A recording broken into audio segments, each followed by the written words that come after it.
بسم اللہ الرحمن الرحیم۔ سورہ بقرہ آیت نمبر 180۔ کتبہ علیکم اذا حضر، کتبہ فرض کر دیا گیا ہے، علیکم تم پر فرض ہو گیا ہے، تم پر فرض کر دیا گیا ہے، اذا کہ جس وقت حضر آئے احدکم الموت، تم میں سے کسی کو موت۔ تو جب تم میں سے کسی کو موت آئے یا کسی کی موت کا وقت آئے، ان تارک خیرن، اور اگر تارک خیرن چھوڑے کچھ مال، کچھ وراثت، للوصیۃ تو چاہیے کہ وصیت کر جائے، للوصیۃ تو وصیت کر جائے، للوالدین اپنے ماں باپ کے لیے، والاقربین اور اپنے قریبی رشتہ داروں کے لیے، بالمعروف دستور کے مطابق، حقاً علی المتقین یہ واجب ہے پرہیزگاروں پر۔ فمن تو پس جو شخص بدلہ بعد ما سمع، بدلہ بدل دے اس وصیت کو، بعد ما سمعہ سننے کے بعد، تو پس جو شخص وصیت کو سن کر بدل دے، فإنما اثمہ تو بے شک اس کا گناہ، علی الذین ان لوگوں پر ہے، یبدلون جنہوں نے اس کو بدلا، ان اللہ بے شک اللہ، سمیع علیم خوب سنتا اور جانتا ہے۔ فمن خاف تو پھر جسے ڈر ہو، خوف ہو، اندیشہ ہو،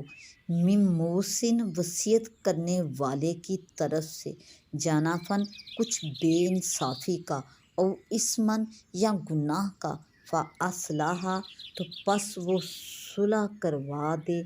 بینہم ان کے آپس میں، ان کے درمیان میں، فلا اثم علیہ تو پھر اس پر کسی قسم کا کچھ گناہ نہیں، ان اللہ بے شک اللہ تعالیٰ، غفور الرحیم سب سے بڑھ کر بخشنے والا مہربان ہے۔ یا ایھا الذین آمنوا اے ایمان والو، کتبہ فرض کیے گئے ہیں، علیکم الصیام تم پر روزے، کما جس طرح کتبہ فرض کیے گئے تھے، علی الذین من قبلکم تم سے پہلے لوگوں پر، لعلکم تتقون تاکہ تمہیں پرہیزگاری ملے یا تاکہ تم پرہیزگار ہو جاؤ۔ ایامً معدودات گنتی کے دن ہیں، فمن کان منکم مریضاً، فمن کان تو پس جو کوئی ہو، منکم تم میں، مریضاً بیمار، او علی سفر یا سفر میں ہو، فعدۃ تو پس وہ گنتی پوری کر لے، من ایام اخر دوسرے دنوں میں، وعلی الذین یطیقونہ اور وہ لوگ جنہیں طاقت نہ ہو اس روزے کی، فدیۃ تو وہ اس کا ہدیہ دیں، اس کا بدلہ دیں، تو وہ یہ ہے، طعام مسکین ایک مسکین کا کھانا، فمن تطوع اور جو کوئی اپنی طرف سے بڑھائے، خیرًا بھلائی کے ساتھ، نیکی کے ساتھ، فہو خیر لہ تو وہ اس کے لیے زیادہ بہتر ہے، اچھا ہے، نیکی کی بات ہے، وَأَن تَصُومُوا خَيْرٌ لَکُمْ اور اگر تم روزے رکھو تو یہ تمہارے لیے بہتر ہے، ان کنتم تعلمون اگر تم اس بات سے باخبر ہو یا اگر تم اس بات کو اچھی طرح جانتے ہو۔ شہر مہینہ، رمضان الذی رمضان کا مہینہ وہ مہینہ ہے، انزل فیہ القرآن انزل نازل کیا گیا، اتارا گیا، فیہ القرآن اس میں قرآن، ھدی للناس جس میں لوگوں کے لیے ہدایت ہے، ھدی ہدایت ہے، للناس لوگوں کے لیے، یعنی کہ اس قرآن میں، وبینات اور واضح طور پر رہنمائی ہے، من الہدا ہدایت کی، والفرقانہ اور فیصلہ کن روشن واضح باتیں ہیں۔ فمن شاہدہ تو پس جو شخص شاہدہ منکم الشہرا تم میں سے پا لے اس مہینے کو، حاضر ہو اس مہینے میں یا تم میں سے پا لے اس مہینے کو، فلیصم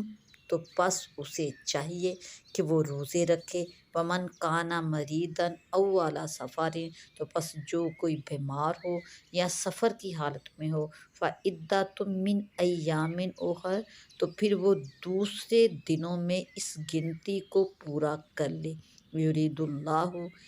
بکم الیسر اللہ تعالیٰ چاہتا ہے تمہارے لیے یسرا آسانی، ولا یرید بکم العسر اور اللہ تعالیٰ تمہارے لیے دشواری، تکلیف یا پریشانی نہیں چاہتا، ولتکملوا العدۃ تاکہ تم اس گنتی کو پورا کر سکو، ولتکبروا اللہ اور اللہ تعالیٰ کی تکبیر بیان کر سکو، علی ما ھداکم جس طریقے سے اس نے تمہیں ہدایت دی ہے، ولعلکم تشکرون شاید کہ یا تاکہ تم اس کی نعمتوں پر، اس کے حق پر، اللہ تعالیٰ کے احسانات پر اس کا شکر ادا کرو، شکر ادا کرنے والے بن جاؤ۔ کتب علیکم اذا حضر احدکم الموت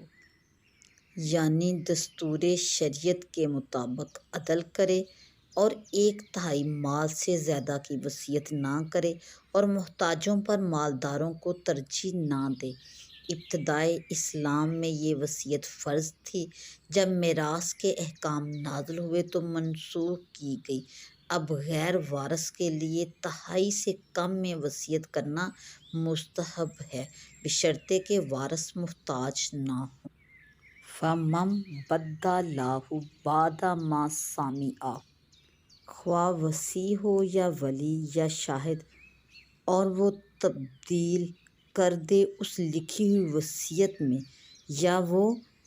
تقسیم کرنے میں تبدیلی کر دے یا ادائے شہادت میں کسی قسم کی تبدیلی کر دے، اور اگر وہ وصیت شرعی دستور کے مطابق ہے تو تبدیلی کرنے والا بدلنے والا گناہ گار ہے۔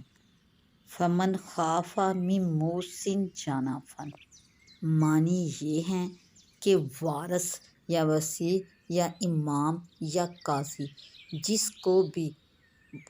وصیت کرنے والے کی طرف سے ناانصافی یا ناحق کارروائی کا اندیشہ ہو، وہ اگر وصیت کرنے والے یا وارثوں میں شرعی دستور کے مطابق صلح کرا دے تو گناہ گار نہیں، کیونکہ اس نے حق کی حمایت کے لیے باطل کو بدلا۔ ایک قول یہ بھی ہے کہ مراد وہ شخص ہے جو وقت وصیت دیکھے کہ وصیت کرنے والا حق سے تجاوز کر رہا ہے اور خلاف شرع طریقہ اختیار کر رہا ہے تو اس کو روک دے اور حق و انصاف کا حکم کرے۔ یا ایھا الذین آمنوا کتب علیکم الصیام اس آیت کریمہ میں روزوں کی فرضیت کا بیان ہے۔ روزہ شرع میں اس کا نام ہے کہ مسلمان خواہ مرد ہو یا عورت صبح صادق سے غروب آفتاب تک بنیت عبادت خورد و نوش و مجامت ترک کرے۔ رمضان کے روزے 10 شوال 2 ہجری کو فرض کیے گئے۔ کما کتب علی الذین من قبلکم اس آیت سے ثابت ہوتا ہے کہ روزے عبادت قدیمہ ہیں، زمانہ آدم علیہ السلام